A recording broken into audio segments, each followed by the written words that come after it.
Welcome to the Daily Parks and Rec Show from the CPRS Conference 2026. In this episode, we're tackling a question every parks and recreation professional faces. How do you actually find meaningful networking opportunities in your city? Joining us is Gene Clark, who shares real-world strategies, from tapping into local organizations and service clubs to building connections within your own workplace and even leveraging platforms like LinkedIn. If you're ready to grow your network, strengthen your professional profile, and open doors you didn't even know existed, this episode is for you. Let's dive in. All right, this is Craig LeBlanc. We are live again with the Daily Parks and Rec Show, here live from CPRS 2026 in the great state of California. And we have Gene Clark with us today to answer another great question, which is, let me read it. How to find networking events in your city? Did I say that? Opportunities. Networking opportunities in your city. All right, so what's your answer to that question? All right. Well, I would say go to your local agencies, your local nonprofits. Chamber of Commerce has great opportunities for you, and Rotary Club, Lion Club, all those clubs of service. Get in there because it's everybody from your community, and you'll be amazed at who you meet and then also what connections they have. Just because they're not in your field doesn't mean they don't know somebody in your field. So get out there and do that. Now, who are you looking to network with? Are these potential sponsors for, let's say, a special event, or are these kind of part-time workers, or just trying to get the word out about what Parks and Rec offers? From what I understand, the question was more about how do you network as a professional to build your professional profile, get to know more people. I mean, networking can provide all kinds of opportunities that you didn't even consider, but how do you increase that? Yeah. Right. So let's say, your budget got cut and you can't go to a state conference. Right. How do you network? So one is, especially in recreation, we have districts. The whole state is broken up into districts. So you can go to your local district. And so you'll meet people from your area in recreation. Great way. Outside of your organization too, or inside your organization, what I would say is, and I have found really valuable, is making it a point to get to know other people in the city, in the organization you work, outside of your department. Like, you may not think that you have anything in common with the project manager, assistant to the city manager, but you'd be amazed. Yeah. And you'd be amazed at who they know. You'd also be amazed at where they came from. So as they get to know you, not only does that increase your emotional collateral in your organization, right? Stronger ties always make for a better working situation. People that you can call on in a crunch that isn't always people from your department, but as you get to know them and they get to know you, then you'd be amazed at who they know, especially in a municipality, especially in a government organization. A lot of people come from other government organizations. So you could be talking to your finance director and you're in Northern California and found out they actually spent their whole career in Southern California, and that's where you're looking to go.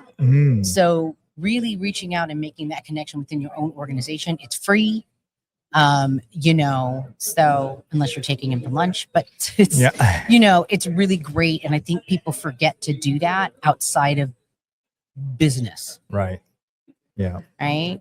And so even if you can take your city manager and say, hey, where do you go to kind of network? I'm trying to meet people in the city. I'm trying to be more connected as a Parks and Rec director or something like that. You can always, they're obviously networked people. They've kind of moved up the chain of command. And so they already know a lot of people. They can help introduce you to those people. Absolutely. I would say also volunteer. I love join, right? So Parks and Rec commissions always are looking for volunteers. You're in volunteer. See if you can get on a local commission, one that's like appointed, not voted in, right? See if you can do that. I think that's a great way, because a lot of times we don't necessarily live in the communities that we're working in. So there isn't a conflict of interest, because, you have to be very careful about that. But wouldn't that be great to get to know? Why don't you volunteer at some, like I found for me, I was looking at a couple of areas and I didn't have a lot of experience with seniors, right? So I went to my community and asked to volunteer at several senior events, got a little bit of experience, got a little bit of know-how. It was great. It wasn't a huge resume builder, but it was on there. I knew more of what I was talking about. And then, of course, by volunteering, you get to know people who are working with seniors, and that opens that up. Oh, I love that. So, you don't necessarily get that experience in your own organization, but if you really want to move up and you're not getting it, that's a great way to get it.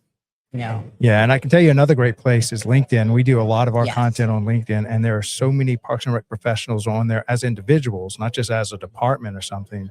And they're so easy to connect with. And the one thing I love about this industry is they're very collaborative, and they love to share, their disasters, and they love to share their secrets about what they've learned from all that. So, Yes. They really want to keep you from their mistakes. Yeah. I always tell the egg hunt story of my first egg hunt, and something just told me it was kind of warm. Maybe I should check on the bunny. So we went, and I walked up and I said, "How you doing? You need a break?" Uh-huh. Me and another staff member was walking the bunny to the restrooms, and steps before the restrooms, he went down. Oh, wow. And we held him. We got him in, took the head off, his suit off. It was okay. But I almost became the coordinator that killed the spring bunny in front of 200 friends and family. And you know what? I tell that story because I was like, on your work plan, you need to have at least one person with the person in the animal at all times. We know that now. Right. But as an entry level, I was like, yeah, you tell those stories, you tell those mistakes, because you don't want that to happen again. Absolutely. But it's something you don't think about unless you've experienced it. Yeah. And again, a perfect example. If you're not working the egg hunt in your own community, go volunteer, in your own job, go volunteer your local community, see how they do it. Yeah. You make really good connections that way. And like you said, online, there's all kinds of professionals.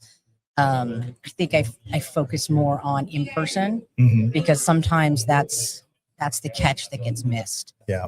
You can connect online, but jumping from virtual to in person can be difficult sometimes. Yeah. So I think those are different ways. And like I said, really the service organizations, your local nonprofits, Rotary, Lions, even religious groups are, because what they do is they collect people from all walks of life, but you already have a shared value. Right. Because whatever that organization or group is doing, it's a shared value, but you're not just getting everybody just from recreation. Yeah. It's kind of, and I'll also tell this. I mean, we all know any city who gets something and they don't know what to do with it, they give it to recreation. Yep.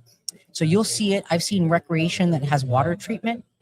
I've seen recreation departments that have had cemeteries, graveyards, farmers markets. There you go. See? So you name really, it, the catch-all. Yeah. So really get out there. Yeah. Branch out at the people that you're meeting. You never know what's going to land on your plate that you're going to be like, yeah, like you said, farmers markets. I think I need to reach out to some new people. Right. So, it's never a waste, even though it's, quote, not in your field. Yeah, I love that. Well, Jean, thank you so much for sharing that wisdom with us today. Appreciate all the work you're doing for your community, and I hope you have a good rest of your convention. Thank you. Thanks very much. Fantastic. Thanks, Jovi. That's your wrap. Are you a vendor, brand, or service provider ready to connect with the heartbeat of local communities? At DPRS Media Co., we tell the stories shaping parks and recreation across America. Through podcasts, live streams, videos, and newsletters, we reach frontline leaders, city directors, and decision makers every single week. From youth sports and facilities to programming and policy, our audience is your audience. Sponsoring or partnering with DPRS Media Co. puts your brand in front of the professionals who build, budget, and buy for their communities. Launching a new product, growing your presence in public spaces, targeting cities, counties, or departments, DPRS is your trusted media partner. Whether you're in software, turf, aquatics, robotics, smart cities, or special events, partnering with DPRS puts your brand in the story. With commercials, interviews, social campaigns, newsletters, and live shows, we're your media team. Partner with us and grow your impact in the $200 billion parks and rec industry. DPRS Media Co. Stories that move parks and rec forward. Your audience is here. Let's meet them.